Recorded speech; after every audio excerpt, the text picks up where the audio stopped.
وصيف بطل العالم للامم. المغرب مترشح لكاس العالم 2023 بتاع النساء. المغرب مترشح لكاس العالم اللي اقل من 17 سنه للنساء. معناها المغرب عنده اجيال واجيال. هذه سياسه الدوله، صح عليهم وصح النوم يا تونس. حسيلوا خلاصه القول، وهذا اللي يهمنا. هما عندهم الدار البيضاء، واحنا ما بقى لنا كان نهزوا العالم الابيض. وهذا الغايه من الافتتاحيه اللي عملتها اليوم. وي. انا نفرح برشا للمغرب، نفرح المغرب بلاد نحبوها، بلاد نورتنا، بلاد عاطفنا معاها، بلاد شيختنا في كأس العالم. السلام عليكم، لا تنسوا الاعجاب بالفيديو والاشتراك في القناة تشجيعا لنا لنستمر بنشر المزيد ان شاء الله. بيع توا نهاري ملك المغرب يعلن رسميا ترشح بلاده لتنظيم كأس العالم 2030 مع اسبانيا والبرتغال. الاعلان هذا كان له صدى عالمي، كل الجرائد بطبيعة الحال في العالم الكل تحكي على المغرب. عادي يا وليد، المغرب دخل عالمية عنده مدة. ترشح لتنظيم كأس العالم راهو السادس ترشح للمغرب، كيما الملك محمد السادس كلها في الستة.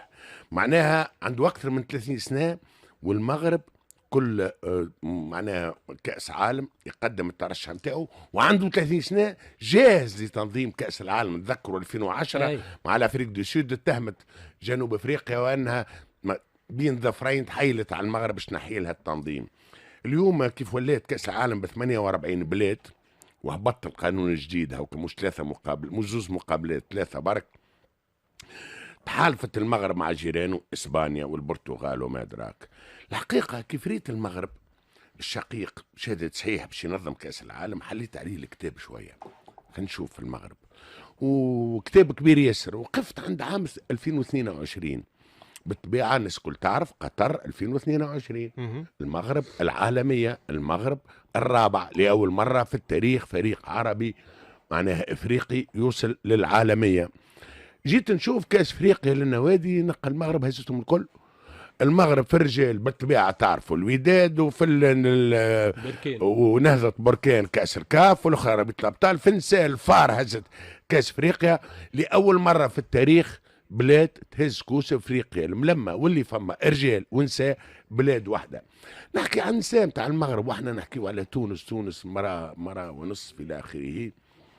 المغرب في نساء تسمع يا وليد، امان يا وليد وايمن، وصيف بطل العالم للامم. المغرب مترشح لكاس العالم 2023 بتاع النساء. المغرب مترشح لكاس العالم اللي اقل من 17 سنه للنساء. معناها المغرب عنده اجيال واجيال. حاسيلوا المغرب لما واللي فما رجال ونساء. يقولوا عنده رئيس جامعه سي فوزي لقجع يتحرك ياسر، وهو اللي عامل هذا الكل. نقول لهم لا، مش صحيح. هذه دولة تتحرك، وقت اللي ترى هذا الكل هذه دولة تتحرك، دولة راهنت على الرياضة والكرة بالأساس. هذه سياسة الدولة، صح عليهم وصح النوم يا تونس. حسيلوا خلاصة القول، وهذا اللي يهمنا. هما عندهم الدار البيضاء، واحنا ما بقى لنا كان نهزوا العالم الابيض. سلام عليك العقل ويسلم عليك زاد فتحي المودي. وليد تعليقك؟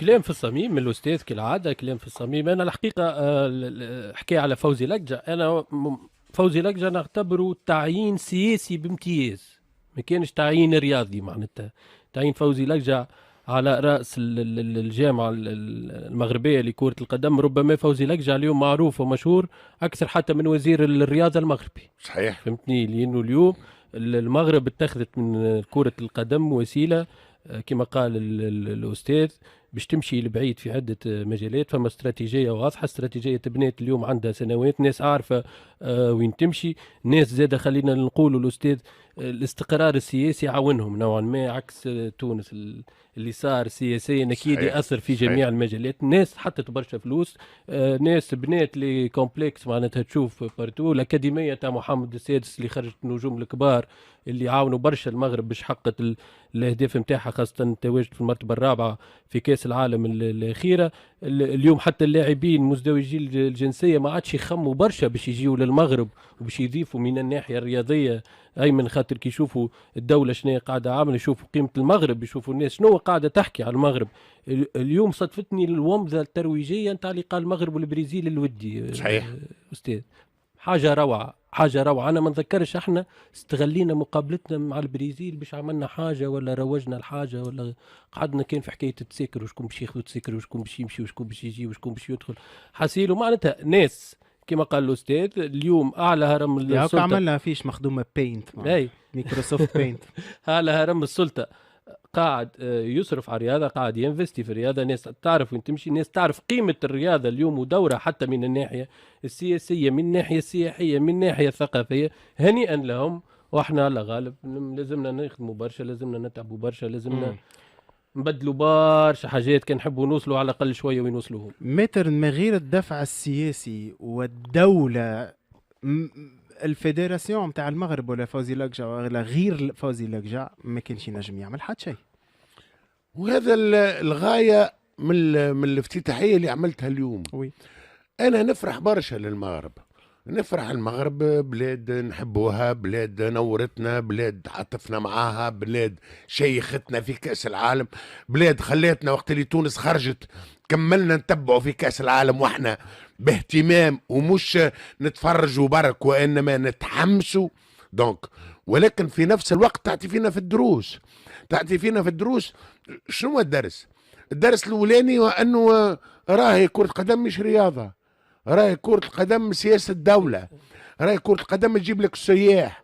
راهو تتذكروا في الأرجنتين كي مشيت تونس عام 78 الأرجنتين وأنا عشتها، راهو قل له تونيزيا ما يعرفوش تونس، ولا ما يعرفوش تونس، عرفوها بفضل كرة قدم محمد الجمودي ربي يشفيه وربي يطول في عمره، هو اللي عرف بتونس.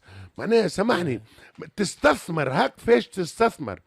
مع الاسف اليوم اولا جابر مانيش قاعدين نستثمروا فيها. أنس جابر ملولي ما استثمرناش فيه جمله. ملولي بعد حفظنا عليه، حفناوي بعد حفظنا عليه. حفناوي مانيش نستثمر يا جمله ولدي جمله مش جمله. سامحني سامحوني، انت شعتيته الحفناوي ولا شعتيته اسامه باش يوصل للعالميه، انت ما عطيتو شيء. راهو هذا من البرا مشاو خدموا البرا وترناو البرا وقراوا البرا وعملوا فورماسيون مع مدربين البرا تيزيكم يا ولدي. عليه معناها حطمتوا المواهب اللي موجوده. النقطه قلت لك الدرس الاولاني وانا سياسه الدوله زايدا. الدرس الثاني وهذا علاش انا جبت في الاخر قلت احنا الرايه البيضاء ماينا صح عليكم يا مغرب ما تونس ماينا عليه. خي اسمه رئيس الجامعه فوزي لقجع ولا شكونه ما هو يخدم مع الدوله، يخدم مع وزاره الرياضه، يخدموا مع بعضهم في نفس الاتجاه. احنا اليوم مع الاسف اش راو اليوم الراو وكأن اعداء ضد بعضنا. يا ولدي شنو هي الحكايه الكل؟ معناها سامحني علاش ما نحطوش اليد في اليد ومش لغه خشبيه؟ راهو يا ولدي شنو هي كوره، راهي كوره تنجم توصلك، معناها تنجم تعطيك اللي انت ما تحلمش بيه. يا ولدي انس جابر العالم الكل يحكي عليها لخاطرها تونسيه. يونس شعتيناها احنا في تونس، ما عطيناها حتى شيء، ما عطيناها شيء. وكي وصلت وحدها حتى باش نستثمروا في الايماج نتاعها للترويج لتونس، باش نعديو رسائل، باش نعطيو قيم، ما عملنا حتى شيء. لا مع الحفني لا مع الملول، ما حتى شيء ولا هذا انت تدعو اذا انه يحطوا اليد في اليد معناتها وينساو الخلاف بالطبع. هل تعتقد انه هذا ممكن اليوم؟ ممكن يعيشك واش ما بيناتنا حرثه ولا ورثه بعد تحجير السفر وبعد كذا ممكن ممكن تحجير السفر ماهوش وزير الرياضه وامور اخرى. معناها يا ودي حطوا اليد في اليد ويخدموا مع بعضكم. خي شنية عندكم حرثه ولا ورثه؟ وسامحني الاثنين راكم ماشيين، وزير الرياضه راك ماشي، رئيس الجامعه راك ماشي اليوم ولا غدوه. امان شوف قلت لك فما فرق ما بين رجل السياسه ورجل الدوله. رجل السياسه يخمم في الانتخابات الجايه، رجل الدوله يخمم في الجيل الجاي. امان انا وهاو باش نقولها تو ميسالش خليني نقولها. انا اتصل بيا السيد رئيس الجامعه بطبيعه الحال بعد الحصه نتاع الجمعه اللي فاتت، اتصل بيا لانه تحدثنا شويه قلنا عادي وهذا دورنا، هذا دورنا. والمجالس بالامانات مش باش نحكيش حكى لي السيد رئيس الجامعه نحترمه ننقدوا برشا ونحترمه، ولكن قال لي عندك الحق تقول وين ورا الجامعه في ما يخرجش في ما يتكلمش مش عادي مش نورمال. قال لي عندك الحق، ولكن انا راني ما نجمش نخرج اليوم، ما نجمش نتكلم اليوم. الوضع كله ما هوش صافي، الوضع كله مدار، وكان نخرج ربما باش ندخل في خلاف اكبر مع وزير الرياضه ومع غيره. دونك انا نفضل في الاستراتيجيه نتاعي الصمت، نفضل اني نسكت.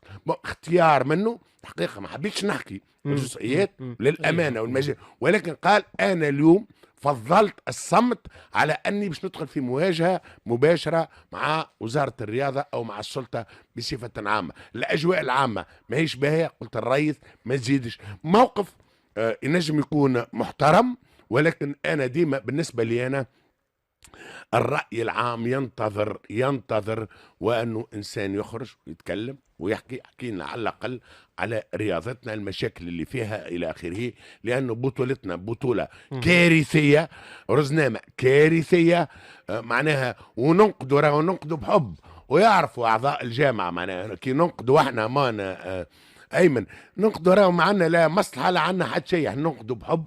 ماذا بينا امان الكوره معناها توا جايك سيدي رمضان كل 3 ايام يلعبوا كوره معناها، ويلعبوا ماضي ساعه ونص، والله لا فما حتى طعم، لا فما حتى طعم للبطوله، لانه حتى الناس ما عادش تنجم تتبع. وسيدي رمضان العباد لا هي برشا في القفه، ولا هي برشا في الشراء، ولا هي حتى الكوره تفقد البنه نتاعها من القفف ولا وانا شيخين عنا ناس تهز برشا قفف. وكي نرجعوا بعد الندوه الصحفيه عندي شكون لوم شديد وشديد جدا على اللي يحصل له اليوم في الندوه الصحفيه، وخاصه مع يافام، واللي يسمع فيها يعرف على شكون باش نحكي، وتو نحكيو عليهم بعد.